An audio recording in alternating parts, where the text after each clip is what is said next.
Welcome everybody to another awesome episode of Wine, Hops, and Road Stops, shot on location at the Latimer compound, and I am with my wonderful co-host, my wife, Desiree Bonomo, is back again. Hello. Hello. I see you're sporting the Dogfish Head shirt. I am. I think it's yours. Sporting Dogfish Head beer today. So, we've got lots to talk about on the show. We're going to talk about some wine tonight. We're going to talk about some beers. And both of the wine and the beers are local. They are. Yeah, we decided to stay local because the state is starting to open up. More places are starting to get back to work and open up, and they're able to serve beer and stuff. So that's a good sign. So we decided we're gonna share what we got here at the compound. What do we have in front of us? We have Beninga's Bell white wine. Okay, and that's from Beninga's Creek Winery. Yes. From Klingerstown? They're from Klingerstown. Okay, that's not too far away. About an hour. Real nice ride. Beautiful countryside. And we got two beers from SBC in Pittston. Susquehanna Brewing Company. We have a wheat, right? Yes. And what else? An IPA. Okay, and another local favorite, Bay Brewing Company, their pale ale. So we're going to check out all of that a little bit later in the show. But right now we got some booze news. Now you may not remember this because this was before you were on the show, but Port in PA was a documentary we talked about, one of the first episodes of the show. They're turning it into a series. The Port in PA documentary is a project from GK Visual showcasing Pennsylvania's craft beer industry. Port in PA, the series, is their latest iteration, continuing the team's high-quality storytelling in episodic format. Now, the series has been released June 1st on their YouTube channel. Now, the original documentary that we told you about last year, that's on Amazon Prime right now. So if you have Amazon Prime, you can watch it for free. And more information, of course, go to portinpa.com. Other documentaries about beer and wine that you could check out are as follows. Now, Beer Wars came out in 2009. Now, it's an older movie, but it's about independent brewers challenging corporate behemoths in the United States beer industry. It's a really neat look behind the scenes on how everything works or used to work, back in 2009, like 10 years ago. Beeradelphia, that came out in 2019. Now, I haven't seen this one, but it's all about beer culture in Philadelphia. So that seems pretty interesting because Philly's not too far away from us. No. Great beer down there. Yeah. And finally, Blood into Wine. This is about a winery owned by Maynard James Keenan, the lead singer from the band Tool. So right there, it's going to be interesting because that guy's a really interesting, strange fella. I'll call him a fella. He's intense. He's quite intense. He makes good wine, though, from what I've heard. And I watched this documentary when it first came out. So it's a few years old, but it's really interesting. And you get like a little behind-the-scenes look at why he decided to pretty much take time off from Tool and make wine. Because this was shot in between their last two albums, I believe, this documentary, when he decided, after he made the last album, I can't recall the name of it, it may have been the 10,000 Days album, and there's been like a very, very wide gap between that one and the new one, and this is what he's been doing. He's been making wine. At least he's been keeping himself busy, right? In a very good way. Yes. So when we come back, we got a lot of things to go through. We're going to do some beer tasting. We're going to do a little beer 101 and tell you about the difference between ales and lagers and all that good stuff. So if you like what you see, facebook.com/wine, hops, and road stops is our Facebook page. Send us a message. Say hi. We'll be right back after these messages with more wine, hops, and road stops.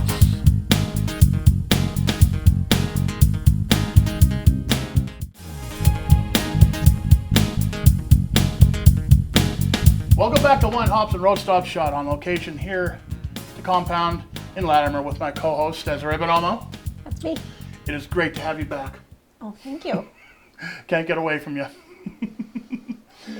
Now, a lot of times we talk about things that go over some people's heads on the show. You know what I mean? A lot of things go over my head. We talk about an ale. We'll talk about a lager. And, a lot of people don't understand, like, even what the difference is with that. And honestly, there's pretty much only two styles of beer. What? The ales and the lagers. And they're just sub-styles underneath that. So here's a little craft beer 101. Ales versus lagers. Now, there's two major classifications, like I said, of beer. Ales and lagers. Now, ales date back to antiquity. Lagers are relatively new, a few hundred years old. Ales are fermented with yeast that float on top of the beer at relatively warm temperatures for shorter periods of time. Lagers are cold fermented. That's kind of like why the Yingling building is built into the side of a mountain, because you need to have colder temperatures, longer periods of time, yeast at the bottom for a beer to be a lager. And lagers don't taste like ales. You know that. You know, we have people, your father again, he likes lagers. You give him an ale, he's like, ah, and they're totally different styles of beer. Like I said, within the classification, there's many sub-styles, like your stouts are actually ales. Huh. And your bocks are actually lagers. And they get divided up even more, like you got your Irish style stout, your oatmeal stout, your Russian imperial stout. Or in the case of the bocks, you got like your traditional bocks, like Maybocks, Doppelbocks, triple, so on. So it's just subcategories of these two different types of beer. And yet they all taste so different. Yes. So moving on to our beer sampling segment, we have local beers, 2 from Susquehanna, 1 from Benny Brewing Company. None of them are lagers. They're all ales. And what do we have? What are we trying first? The first one is Susquehanna So Wheat, a wheat beer. Okay. Thank you, dear. All right. There Daughter it is. bought me this opener. Father's Day present. Best Father's Day present ever. Well, monster guy. Okay. So, I don't know if I've ever had this. I know you have. I like this one. You were drinking it yesterday. All right, so let's try this bad boy out. Well, you can really smell the wheat there. Yeah, there's a really, really strong nose on this one.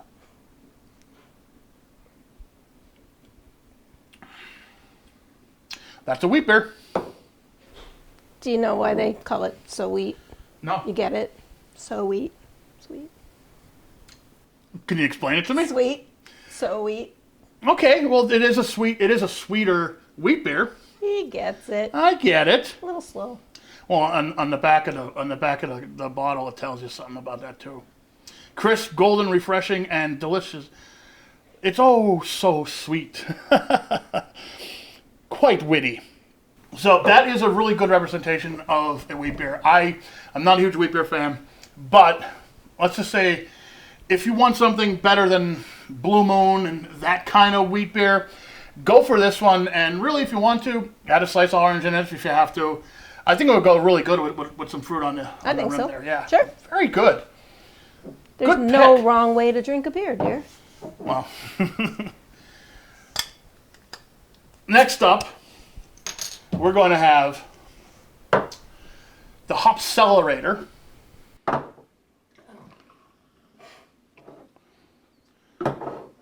All right. So now this guy I'm familiar with. That's right up my alley. That's a really good IPA. So the first thing you got a pretty strong nose there. Yeah, I could drink a lot of this.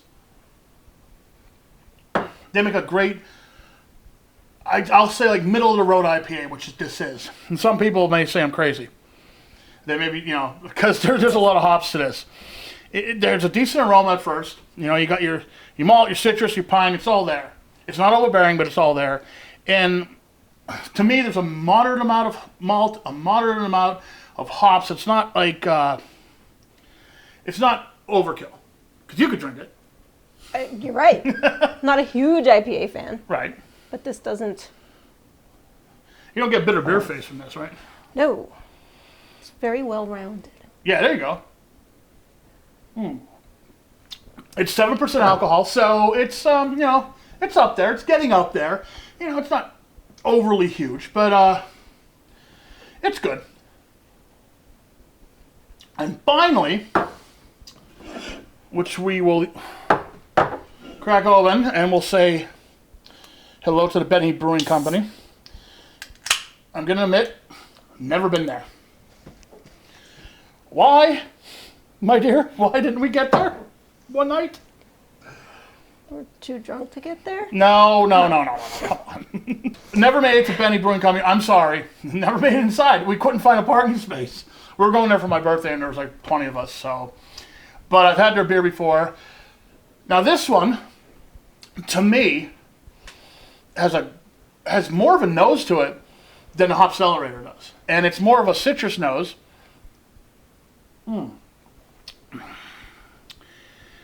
It's big on the Simcoe hops, and even though it's labeled a pale ale, it's 6.5 ABV, and it tastes more, at least to me, it tastes more like an IPA. So, if you like pale ales, you may like this, but this is more going into the IPA realm, as far as how big it is, as far as the taste, the robustness of the hops. I believe there's Simcoe and Citra in this. This is really good. I mean, everything Benny does is fantastic, and that's probably why we couldn't find a place to park in the parking lot. Makes sense. The place is always packed, so, go there early if you're going to go. SPC, same thing. Across the board, they have fantastic beers, and they're both local, which is a great thing. Always support your local breweries and your local brew pubs and all that good stuff. You could drive right through the garage and pick it up and never get out of your car. From SBC? Yep. That's what you did, didn't you? Yeah, I did. All right, see? So, when we come back, we're going to sample some wine, and we're going to talk about some Facebook pages that have blown up recently. And we got a lot more coming up on Wine, Hops, and Road Stops, so don't go away. We'll be right back.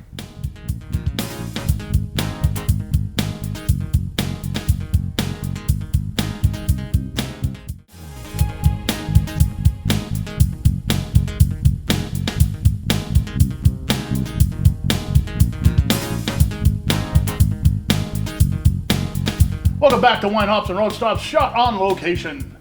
The Latimer compound in Latimer, deep into the woods. With my wife, Desiree Bonomo, and we're going to talk about some Facebook pages that popped up on our radar recently. One of them is mainly women, right? Mm-hmm. Or is it all for women? Strictly women, no guys allowed? I don't know, right? Well, it's called WOW. And what does WOW stand for? Wine for Outstanding Women. Okay, so it's a women only. I get it. That's fine. We got our own thing going on, but why don't you tell me about what WOW actually stands for and what the deal is with this? Okay.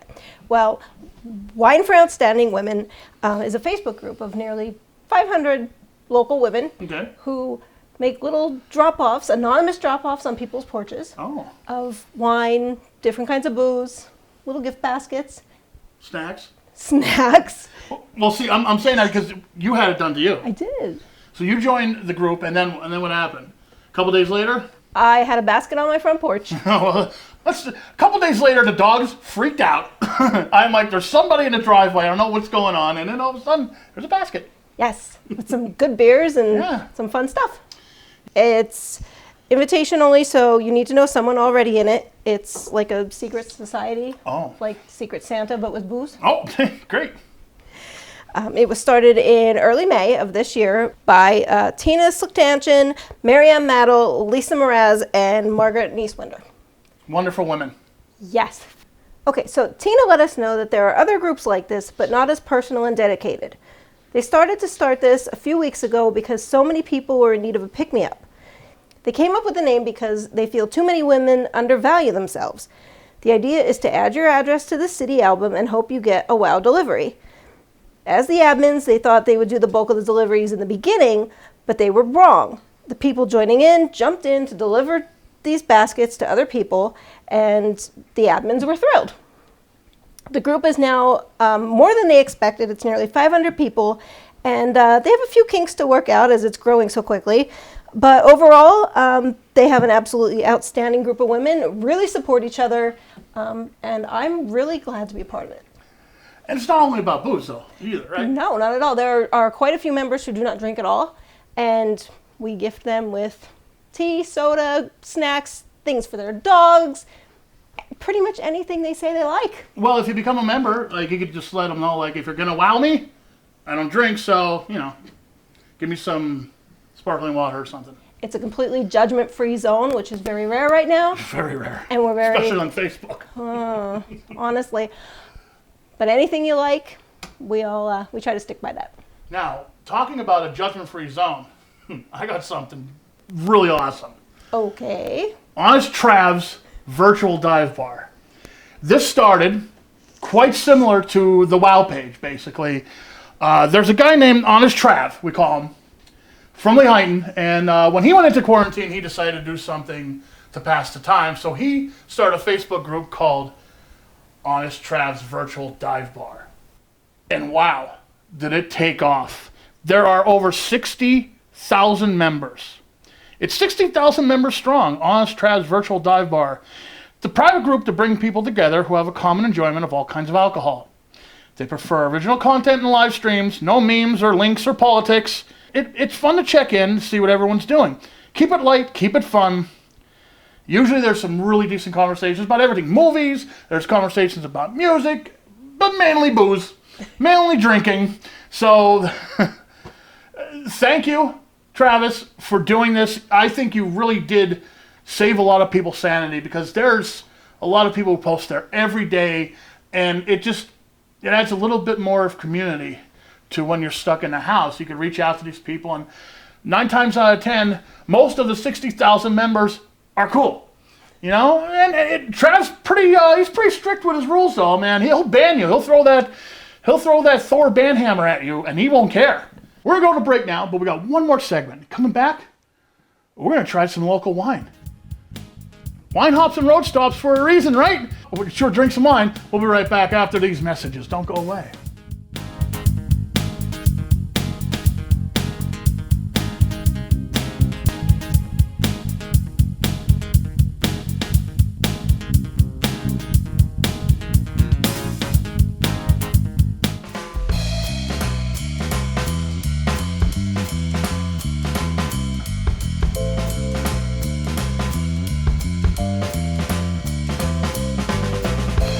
Hi, this is Erica Letcher. Welcome to my kitchen. Today I'm going to be showing you how to make homemade garlic spread. So first, start with a good stick of butter.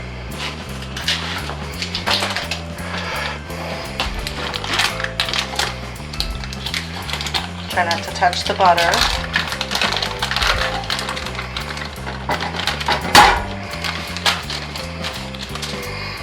Okay, and then you get a nice big tablespoon and about 3 tablespoonfuls of olive oil. Just drizzle it right over the butter.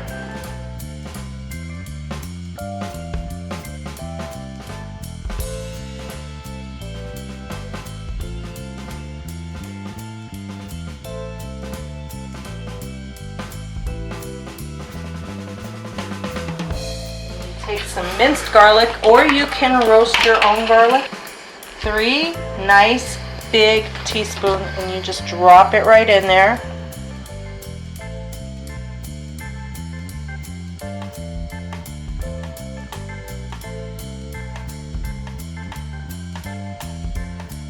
You add around about 2 teaspoonfuls of Italian seasoning. I take the lid off and I kind of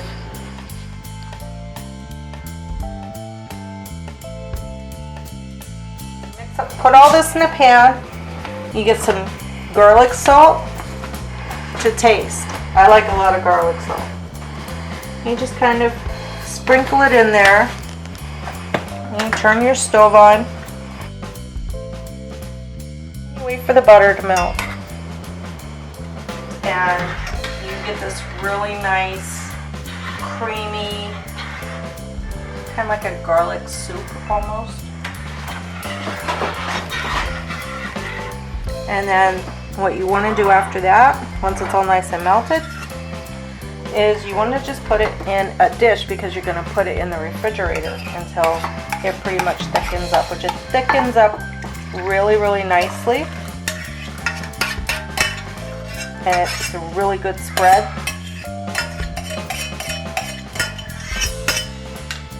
And so you want to put foil over it and let it sit for a little bit, and then put it in the refrigerator. Stir it occasionally, because it will get thicker and it'll be really, really hard to stir when it's been in the refrigerator for a couple of hours, because it gets really, really hard. So keep stirring it, and I hope you enjoy it. Bye from the Letcher house.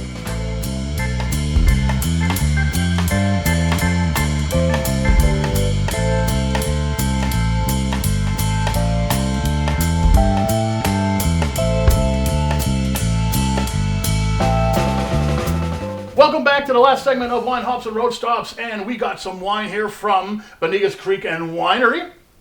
We're going to try out today. So shout out to them. She took the trip down, right? I did. Beautiful place. It's beautiful down there. They do have a store in the Laurel Mall here, but I decided to go see the winery for itself. Hey, we like to check out all of northeastern Pennsylvania, and this is part of it. So let's talk, first of all, about the proper way to sample wine. Now, neither one of us are wine connoisseurs, but I do know, hold your wine like this. Don't hold it like this. This is barbaric, I've been told. Hold it like this, okay? So, now an advanced wine connoisseur can tell a lot by the look. But honestly, you can just read the label for the vintage, the ABV, the grape variety. And after you do that, if you even care, make sure you swirl it, because swirling it is going to release everything, and then stick it up your nose.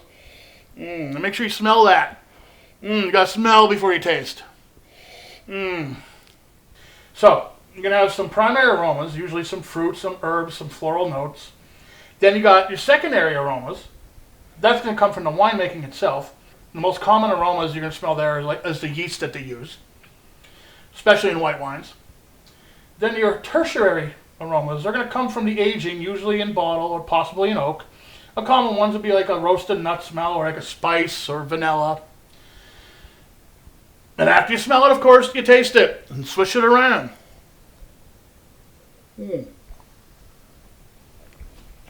Don't swallow right away. Swish around a little bit before you swallow it. Some people say spit it out, but come on. Waste spitting it out. Swallow that. So, the taste. Sweet, is it dry, sour? All wines are going to have some kind of sour because grapes have some acid. And some variety is actually known for a bitterness, but this one is Bell, and Bell is very sweet. It's a white wine with a residual sugar of 8%, which makes it very sweet. They use Seyval grapes, and the alcohol content in this is about 12%. So you don't want to chug down the whole bottle. But this is, very good wine. I always recommend Bonigas Creek because they got a bunch of great stuff. Everything we've had from them so far has been pretty good. So, what do you think? I'm enjoying it. Well, you're the wine drinker. Yeah. Sweet white, that's my thing. There you go, Bonigas Creek. That's all I can say about them, and that's all the time we have right now on Wine, Hops, and Road Stops. If you like what you see, Facebook.com/Wine, Hops, and Road Stops is our Facebook page. Tell us what you want us to talk about and all that good stuff, and we'll get to it. And we'll see you next time on Wine, Hops, and Road Stops. Salut.